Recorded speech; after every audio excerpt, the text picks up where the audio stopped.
Sean, you shouldn't make fun of the hearing impaired. You shouldn't. Well, guess what? I'm hearing impaired. So suck my drums. I never said that before. I don't know why I just said that. I never said that before. Feels good, man. We're in the flow. Yeah. Taking risks tonight. I did. I grew up with hearing aids, and now I don't wear them, okay? I don't wear them. And sometimes life can be pretty amazing. I don't hear anything, and it is everything to me. I don't hear air vents going off, you two talking during the comedy show.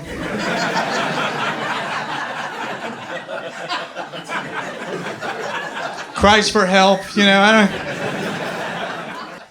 Dude, not being able to hear well is the best. Go home, get a little aggressive with your Q-tips, okay? You're gonna thank me later. Gun owners, 1-2, baby, pop them off, rattle those eardrums. It is the best. My girlfriend came up to me the other night. She's like, Sean, I didn't get any sleep last night because of all that construction. Did you hear it? I said, no, I didn't. I was too busy dreaming about being blind also.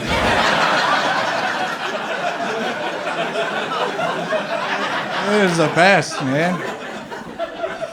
And when you grow up with like bad hearing, like everybody thinks you're a really good friend, you know? Because I can keep all of your secrets. Because I have no idea what you just whispered to me. You're the most intimate thing ever. Hey, when I get home from school, I heavy pet my cat. Yeah, good to see you too. It's the best. It was challenging at times, you know, because especially when I got older and I was a teenager, because I would have to go to Children's Hospital of Philadelphia once a month and do hearing aid tests with this woman named Nancy. Beautiful bitch. And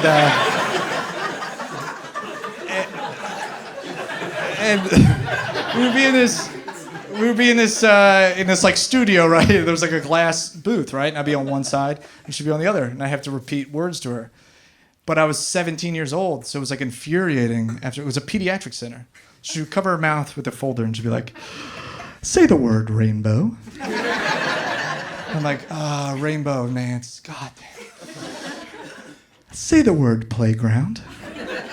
Fucking playground, you goddamn bitch. Playground. Say the word rock. I'm like, what are you testing for exactly? Stop drooling and say the word rock.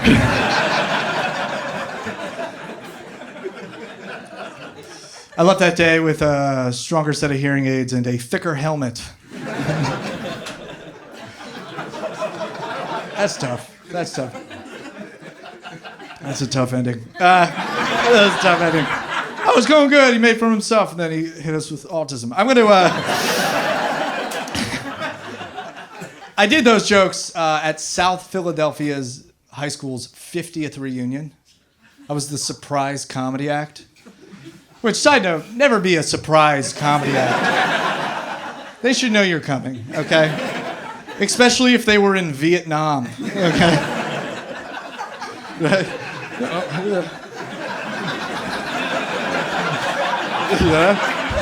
Yeah, good.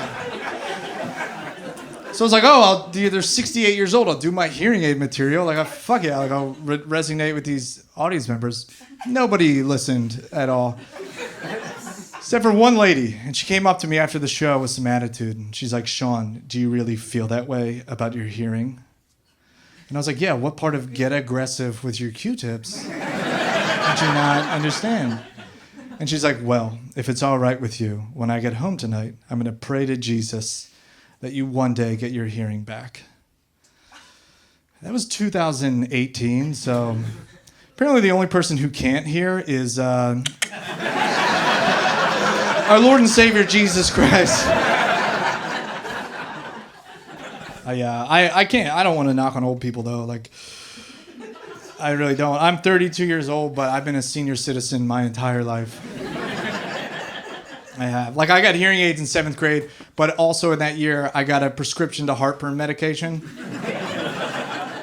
I was the only middle schooler collecting a pension.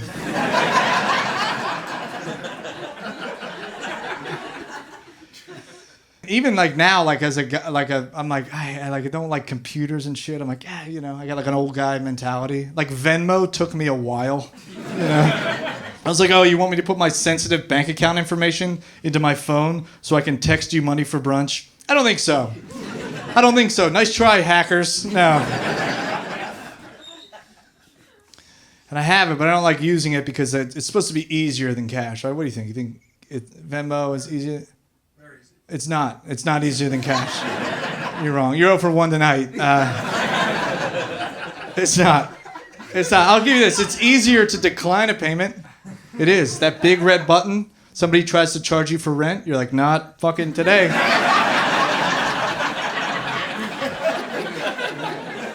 I'm safe, alone in my room. I'm not paying for it. But it's not easier to pay than cash. It's not. Here's why. Because with cash, I've never accidentally paid the wrong person before. That happens every day in Venmo. Happens to me all the time. All my friends are super white and they have the most common names ever. You know, that picture's tiny. You're like, is that my best friend? I don't know. Dude, my best friend's name is Pat Casey, right? I was in a room with him. I went to pay him $30, not for drugs, you know? And I missed him. It went around him. Missed him. Went to a Pat Casey 42 in Fresno, California. Pat Casey, 42, in Fresno, California. Bad friend, okay? He will not pay me back, all right? That's never happened in the history of cash, ever. I never went up to somebody on the street and was like, I think you're my friend. Here's $23. Brunch, bitch! Champagne emoji, eggs emoji, you know? Eggplant. That's a penis.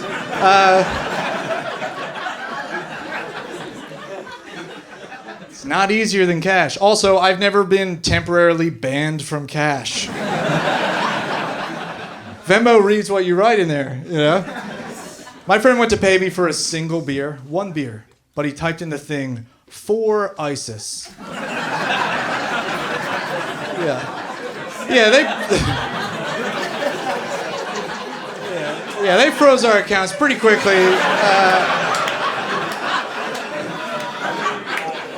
Which, like, I get it, right? I get it, you know?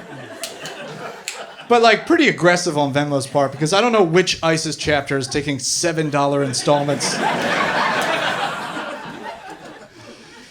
Unless I don't understand what they're up to over there, you know? Unless they're in a cave being like, all right, men, great meeting.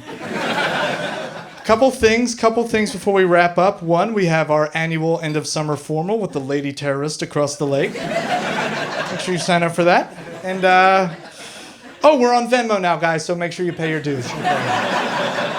Akba, I'm looking at you, buddy, Mr. I don't carry cash.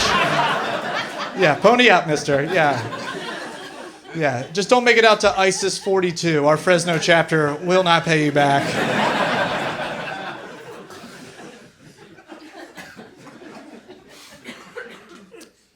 I don't miss the war. I'll say it. Sue me. I don't miss the war. Go ahead, sue me. I don't. But my buddy was a soldier in Afghanistan, and I do miss the Snapchats he would send me from war. Snapchats from war are exactly what you think they are, and they're also impossible to reply to. Especially if you have an office job, you know? Dude, at 10 o'clock in the morning, I'm sitting at my desk, and I get this picture, and he's on top of a beautiful Afghani mountain, right? But he's laying behind a sniper rifle. And it says, #workviews. So I was like, and I sent him a picture of my Microsoft Outlook. I was like, I feel you, brother. You should meet my boss. She's a real terrorist.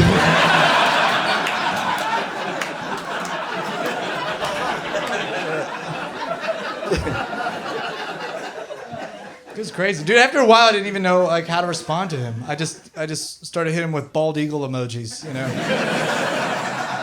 Hit him with 4 bald eagles. It was like, bring it home, you know. Bring it home. I don't know what the soldiers are supposed to be bringing home, but they like that kind of talk, you know. But it is nice. It is nice. He's one of my oldest friends. It's good to be able to like keep in contact with him, you know he's safe. Like back in the day in the old wars, you had to write letters, right? You had to spend 30 minutes on a letter, put it in your mailbox, onto a truck, onto another truck, onto a plane, a ship, on a buggy at this point, through a jungle. You're like, you hope it gets to them, right? Nowadays, all you need is a username. Send that right to a Marine. Bring it home, boys.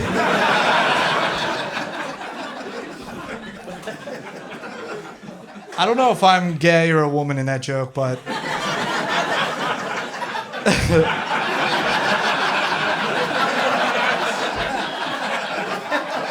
kind of a choose-your-own-adventure punchline.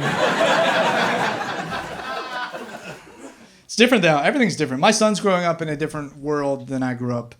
And I kind of have to adapt. Like, for instance, did you guys know that video games are sports now? Did you hear this fucking horse shit?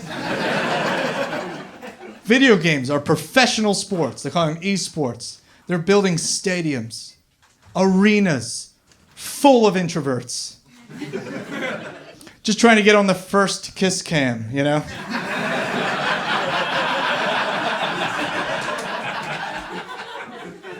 Ice cold! Adderall. It's crazy. It's infuriating. But if this is the world we live in and this is my son's dream, I'm going to have to adapt, right? Like if my son wants to be a professional video game player, right? That is his dream. And I want to be a very supportive, hands-on sports dad. I'm just never going to let him play outside, right? It's like, oh, hey, it's a beautiful day. Why don't you get in the house, okay? I need 300 kill shots before the sun goes down, all right? You can make 6 figures a year playing Madden, and you want to have a catch with your dad? I don't think so. I don't think so. And not for nothing, Dylan, but you're white. You're white, and this is kind of all we got left, so... Because Daddy can't afford ice hockey equipment, okay?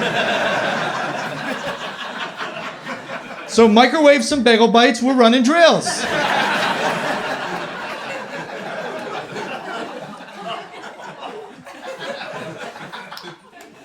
If he does go pro, though, I'm not going to go to the stadium. I'm not going to go to the game because I don't want to pay arena prices for Hot Pockets. You know? Crazy. Everything is good. Being a dad is funny. You have to find your moments. Like, bachelor parties are kind of all I got left, you know? That toxic male energy. That's great. That's necessary when you watch Puppy Dog Pals every morning, you know? You need that. It's good. Except the last bachelor party I was on was a little different, right? A little different energy because I was in Denver. I don't know what you guys know about Denver, but everything you eat gets you high in Denver. Everything you eat. Lick a stamp. You're going to forget how to mail the fucking letter. Everything gets you high. So there's a little different energy on this bachelor party. Like normally at bachelor parties, it's like strippers and cocaine. And this one was scooters and giggling. Just 4 days. Just a pack of grown men in a flying V, like...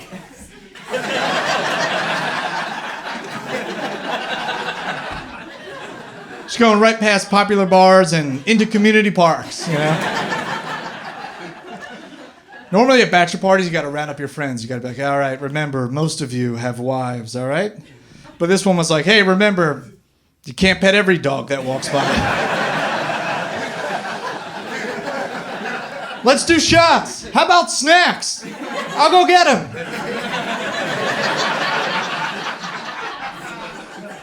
This is good. I moved to Maryland. I live in Baltimore now, which is just another city with a Philly accent, you know? It's the same fucking place. But they have speeding ticket cameras. I'm getting crushed by these things down there. Is anyone else getting crushed, like up here? Anybody getting crushed by, like, traffic cameras, like tickets? Anybody getting these? Yeah, all the time? Yeah. How many you got? All right, no. Up here, guys, up here. What the hell is this? Like a fucking town hall meeting, dude. I got A. Let's vote for the other guy. Guys, how many did you get? How many do you have? Well, a couple. A couple. All right. So that's a lot. That means a lot. Yeah, that's a lot. They add up, right? They add up. It's a lot of money over time. It's annoying. And the worst part is it's just like it comes out of nowhere. You're not ready for it. That's the worst part. You're at home and you get a letter from the government and it's like, hey, 8 years ago you were speeding on a road built for speed, you piece of shit.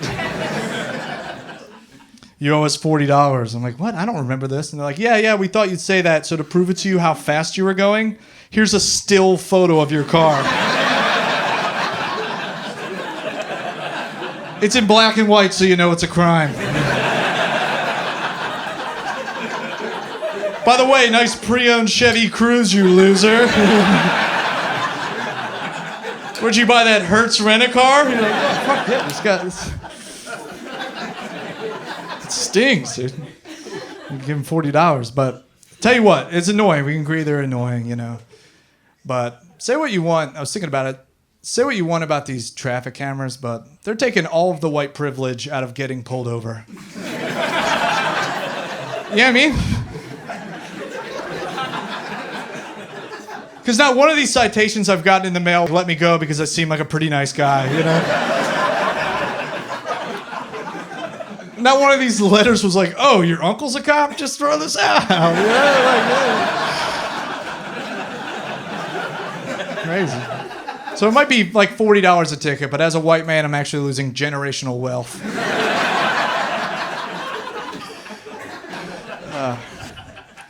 This is good. It's good to be back. Good to be home. 7 years ago, I took an improv class right here on this stage. I did not fit in at all. If you're wondering where the theater kids from your high school are up to, it's here on Wednesday nights at 8 o'clock. A lot of Harry Potter crew neck sweatshirts, you know. A lot of pet ferret energy in the improv warm-up circle. So I didn't fit in at all, you know. I was like just lifting weights and trying to make out with chicks. Like, that was my life, you know, so I didn't fit in. But these people are my friends now, and this is what I do. Like, I've become a theater adult, you know? Which is a crazy thing to, like, I'm trying to, like, catch up with my friends from high school, my aggressive friends. And they'll be like, yeah, I just bought a house. And I'm like, cool, I'm really into plays now. The stage is my home.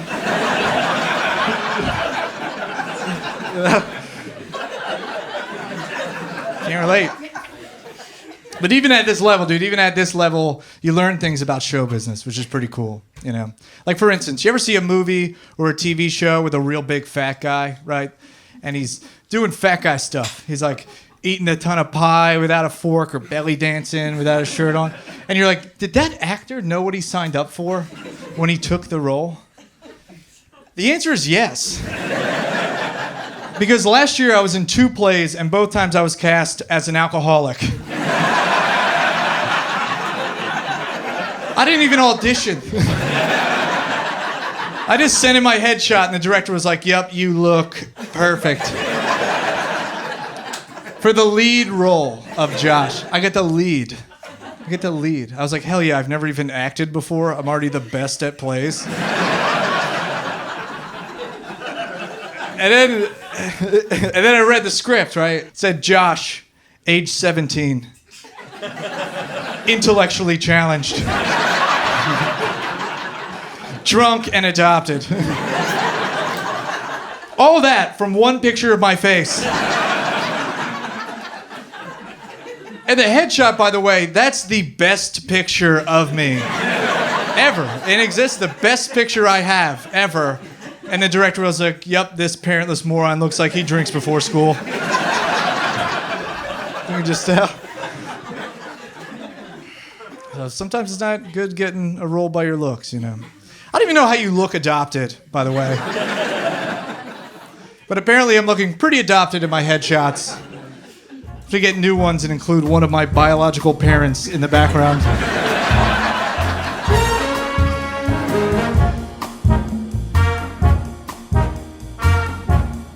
Thank you for coming. My name's Nelms. Have a good one.